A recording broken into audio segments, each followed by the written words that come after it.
This is surreal. You dream it, you plan it, and now democracy becomes a living reality.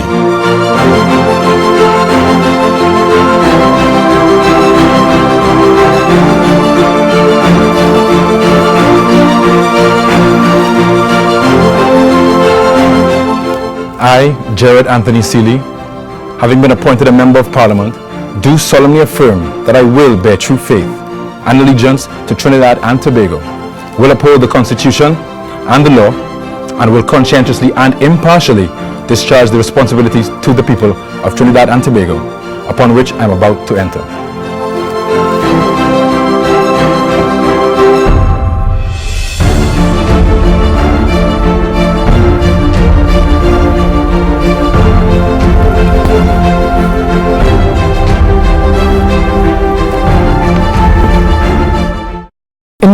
What are your thoughts on the quality of candidates offering themselves up for public office nowadays? And when you talk about quality, are we meaning whether they are prepared sufficiently for the task at hand in terms of sitting in the parliament, debating, and determining the laws for Trinidad and Tobago? In some countries, I'm aware of the fact that in the East Bloc countries, for example, in order to stand for public office, you would have had to go to a political school where you would get a grounding in terms of the system, how parliament works, how the various ministries function, and so on. Are we getting those people? Well, what I would say, I think we have a mix in terms of the kind of people offering themselves up. Some people with experience, and when I talk about experience, not the kind you're talking about, more life experience, work experience, and then we have quite a bit, especially in the more recent times, of very young, very fresh individuals without that kind of experience. I think it's an unfortunate thing that in Trinidad we don't have the political schools that you are speaking about. I think a while ago, not recently, some of the political parties did within themselves organize party schools where they did attempt to offer some kind of training to individuals offering themselves up to be candidates in the election. But I think that has fallen through to a large extent, and now the way candidates are chosen is a combination of individuals offering themselves up to the screening process, as well as the leadership of the political parties really choosing who they want. And in terms of what the criteria are for determining who or what determines the ideal candidate, I think that really remains the almost secret within the leadership, and to a large extent the population is left wondering and questioning when they actually see the slates that are put forward. Can I give impressions on this question? Well, I mean, there's a number of angles. One is that we do not have a candidate-driven system anymore, ever since 1956. When we started out, interestingly, in Trinidad and Tobago, it was a very candidate-driven system. It's in fact one of the things Eric Williams did not like about Trinidad politics, that it was too many individuals. But we had great individuals who used to keep offering themselves all the time. And in the era of party politics since 1956, that has almost disappeared. And it's mainly at the behest of the party and the party leadership. So you have that system problem. It is no longer candidate driven, it is party driven. Secondly, though, there's another question I think that lies behind or underneath all this, which is there are two views of what is the role of a candidate. First of all, many people who run for positions as MPs don't even know what an MP is supposed to do. They think the MP is king of an area, but that's not true. An MP is not really the one to see about roads and drains. That's local government or the relevant Ministry of Works and ministries and so forth. MPs are legislature, but that's not sexy enough for campaigning and things like that. And people, and it's part of our lack of civic education, our lack of understanding of the system in which we are in. People don't know exactly what they're voting for. So that is part of it too. But on the other hand, we do want people who are competent, technically and so forth. But on the other hand, if we really believe in a democracy as well, or some of the virtues of a democracy, people have to feel connected to the government. So you can have a great technocrat who is aloof and who sees people as numbers in an equation. But people want to be connected, and in a democracy you need to be connected to your government. So there are various roles, and it is good to have someone whom people like. But then you may have to sacrifice competence. There's all these things you have to think about. Adin, what's your assessment? Okay, so I think Indira and Kirk did touch on some very important points. I think I would want to put forward leadership as one of the issues that candidates encounter, or constituents, or the electorate encounters. So where is the evidence that this person has experience leading anything, whether it's a student body, whether it's in a community group? Where is that, and where is it coming from? Is there like a real attempt to provide those opportunities for young people, especially since we have an emphasis now on getting young people involved in the electoral process? So I think that's key. The other thing is that, yes, there is a technical expertise, there is all of that, and I see, you see the evidence of it as well. They're reaching out to a certain kind of university educated person. I think the other thing is representation versus governance. So are we talking about the candidate going up as part of a party that is presenting itself as the better alternative or the only option? Or are we talking about a candidate who's really going to represent his or her constituency and understand what that means? Does it mean you're going to canvass people to get a sense of what is important to them, how they are willing to be represented in Parliament on very controversial issues of governance? Whether they be things like abortion or human rights, the gay rights campaign, are they going to be canvassed in that way when we talk about representation? Indira? Well, the reality is I don't think that kind of canvassing happens at all. At the ground level, I think at the constituency level, people look for those individuals that do the things that she spoke about earlier, that are involved in the village council and community groups, that are mobilizing, that has that kind of natural leadership quality. And those are the individuals that come from the ground. Those are the people that the people put forward to their respective parties, because we have a party system by and large. And so this is the individual we want to represent us. And they think about representation really in terms of, he's going to be able to lobby for me to get my drains fixed, my box drains, my roads fixed, to get some jobs in the community. These are the things that at the ground level people think about. But when it comes... Can I interject? Sure. But I think that is because that is how representation has been sold to the electorate. Sure. What you spoke about at the end, I think is extremely important in terms of where we should go to. Very, very important, because that individual, as Kirk says, doesn't just provide doesn't even provide that kind of representation. It is the ministries and the local government that actually does those things. That person really sits in the parliament and speaks to the laws that govern us with respect to the critical issues that you raised towards the end. But at the end of the day, though, what we have found has happened is that the decision making in terms of who represents a constituency is determined not so much in terms of who is the ideal candidate with respect to capacity to represent, or with respect to the capacity to be able to debate and determine and shape the laws of Trinidad and Tobago, but is determined on the basis of loyalty. And loyalty, by and large, to party leadership. And to that extent, we find that maybe not the best individuals are being offered to the country as those who should sit in the parliament and represent constituencies. So does all of this have some kind of relationship with the quality of the campaigns that we see. Because it would appear from what Indira has said and what Ardeen has suggested, that this really has nothing to do with the individual candidates at the end of the day, but a broader agenda. Yes, I mean, well, yeah, the quality of the political discourse and the campaigns and what people run on, has degenerated. I mean, you could just look at newspapers, look at Hansard and so forth, and there's a whole set of reasons for that. I don't know if you could just blame the parties or the candidates for that.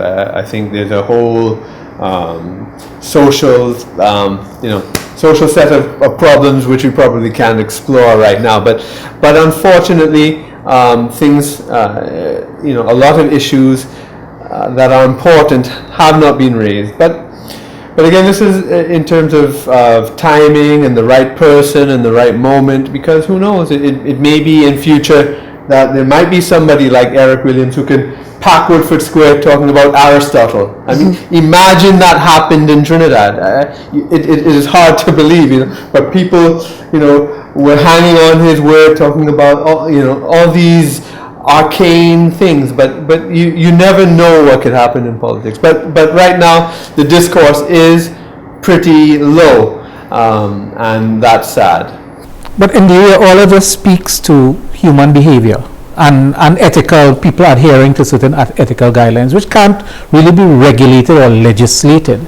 So perhaps we're talking about much more than mere regulation. But it can be regulated. If you, for example, if we take the issue of party finance reform that we were calling for, and you have a mechanism, a system that is entrenched in the law that any financier of a party, you must declare your interests, and parties must maintain records that are open to the public. That is a mechanism that allows us to know upfront, that allows the population to be aware of who are the financiers to this political party. And therefore, if that party comes into office and forms a government, you can then be able, if you see the way contracts, for example, are awarded, you can be able to link that back to who are the financiers and to be able to ascertain whether there is a suggestion, because I am not going to say categorically that because you're financing a party and if you're getting contracts, then it means that you are getting political favors, because it doesn't necessarily follow. Because the other issue is, once you have proper systems and mechanisms with respect to the awards of contract, so the whole issue of procurement and the way contracts are awarded now becomes extremely important. So having these kinds of systems in place, not just on the books, but having the institutions that have the teeth to be able to implement, to be able to police these mechanisms to ensure that they work in the best interest of the people are important issues that we need at this point in time. There was an election where... Let me just jump in here, because those points are important, but on the other side too, in a small society where most businesses are dependent on government, most businesses are almost like hustles and trying to get government funding. Sure. They're not real businesses that make their own thing. And in this society where there's so much victimization, a lot of people will be afraid. What if they gave more money to the PNM than to the UNC, but the UNC gets in government, boy, well, they're done. They're not getting no contract. And so there are these problems, and there is a principle too, as what I do with my money, who I donate to, who I do not donate to. There has to be a level of privacy. I'm not negating the concerns you raised, but there has to be some balance there as well. And in any event, there are several templates one can borrow or employ. Turks and Caicos is seen as a best practice example because of their own peculiar situation. They move from worst practice to the most extreme best practice model of campaign finance reform. But as we're talking about systems and things that are in place to sort of adjudicate or to mediate political behavior, let's look at the system of government that we have.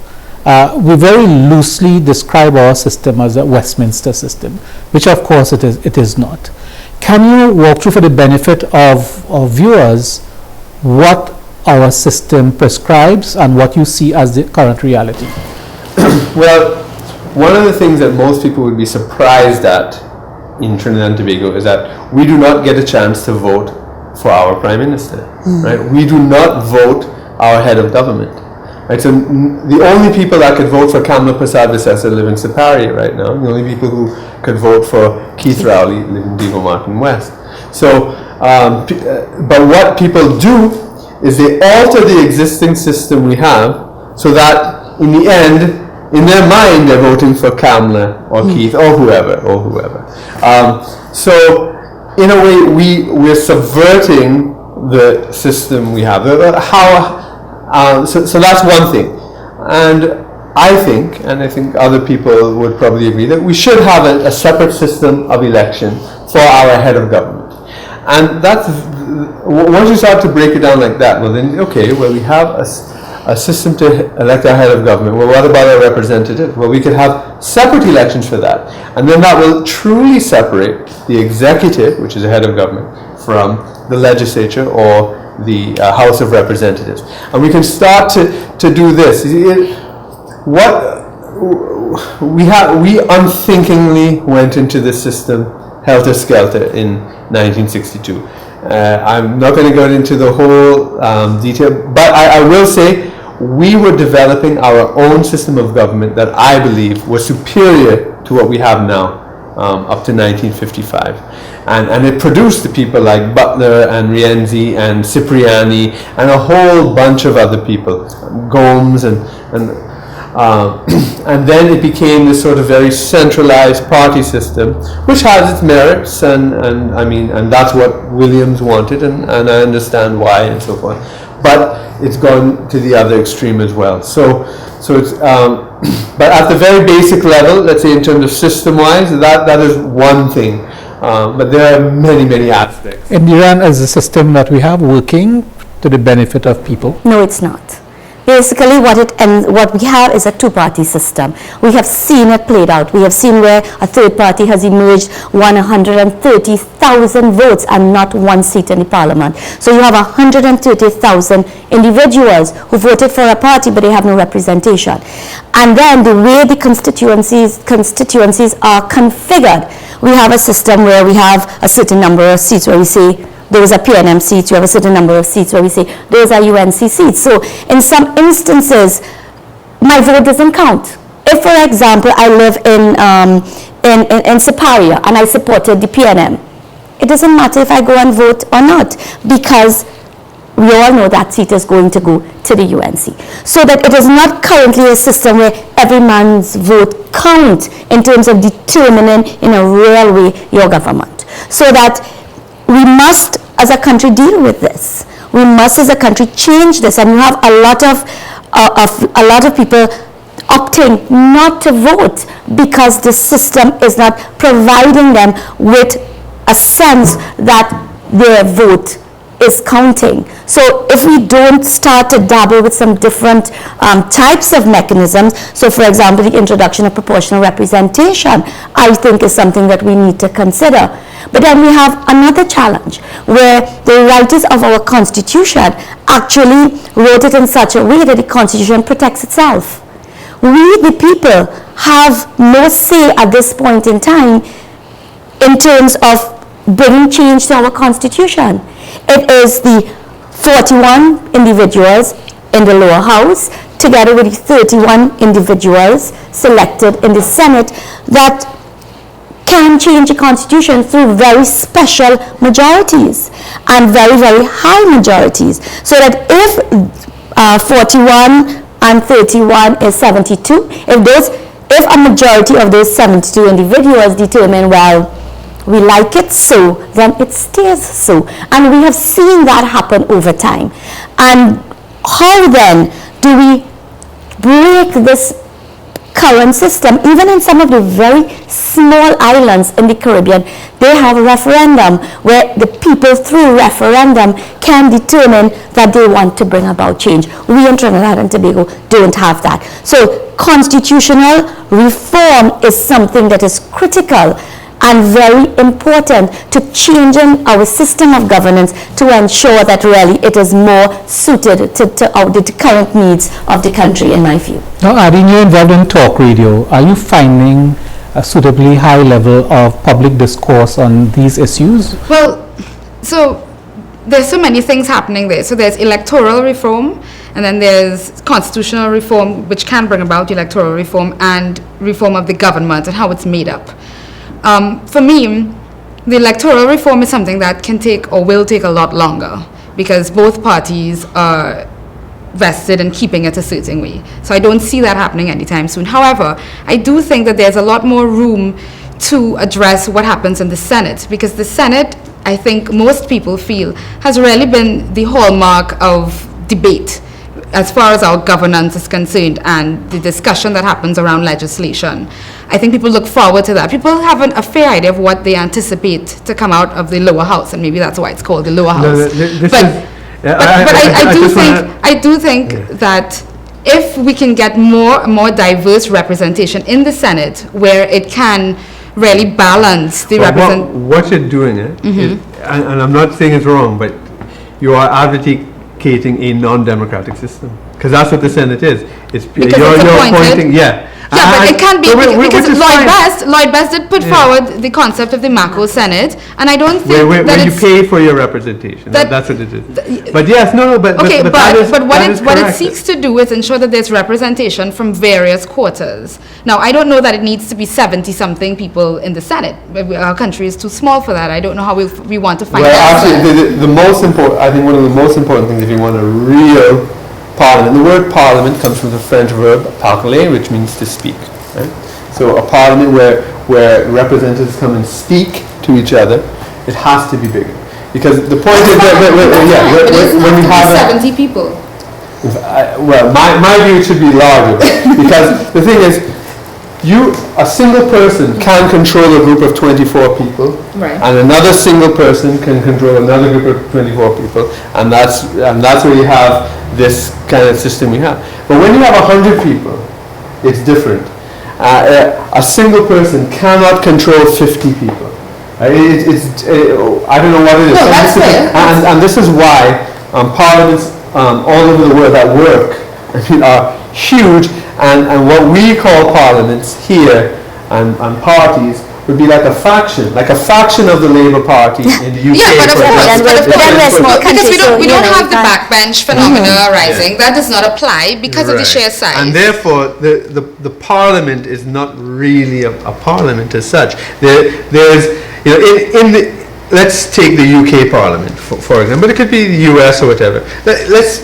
In any of these parliaments, you will find people who would be for some crazy animal rights advocate, and you'd find some crazy gun control person, someone who wants to nuke this country, and some people who are like Enoch Powell, who was a thorn in the side of the Conservatives. For people who don't know, Enoch Powell was a kind of racist, let's say anti-immigrant person in the UK, who won his seat every single time, and the Conservatives were embarrassed, but they couldn't get him out because he won his own seat. But there are people like that too, like James. Right now, there's this guy James Corbyn in the UK, who is again an embarrassment to the Labour Party, but they win their own seats. But it's when the thing is so big that a single clique cannot control it, that's when you start to get democracy. Let's focus a little bit on the predisposition or ability of the country to sort of change these and to adapt these things. Now, we now have in place a virtual mixed system at the level of local government. And that was achieved relatively easily, without too much tumult. And after the previous local government election, there was no real dissent over it. So in the end, this shows that to some extent, the country is capable of looking at these things and taking the kinds of steps that are necessary to change. I think the country wants it.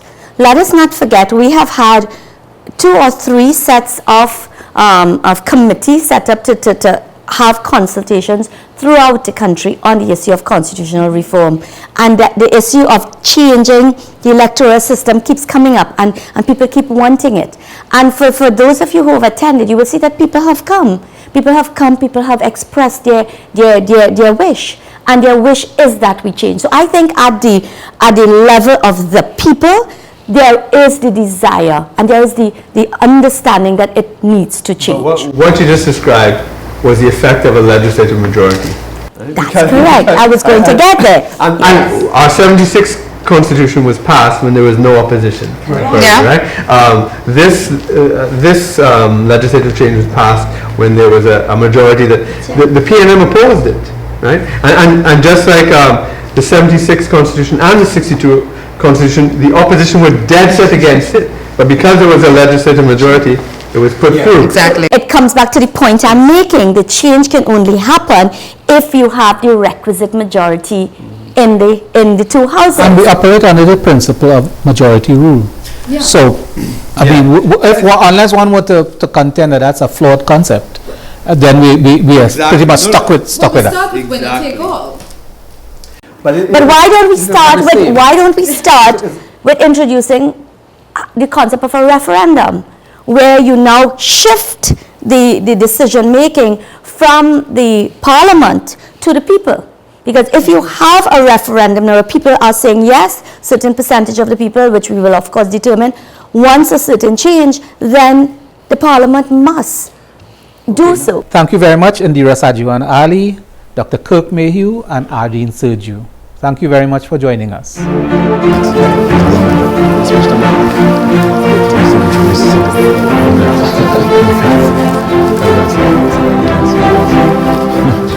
Good thing all that walking done now, eh?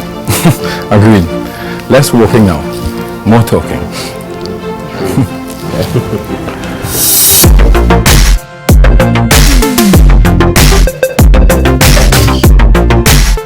Dreaming convinces us that we know our path in life. But even I didn't foresee such a clear path to Parliament. No doubt my conviction to create a better world by impacting people's lives positively led me to this moment. Here's to Gerard Seeley, the parliamentarian. Let the work begin.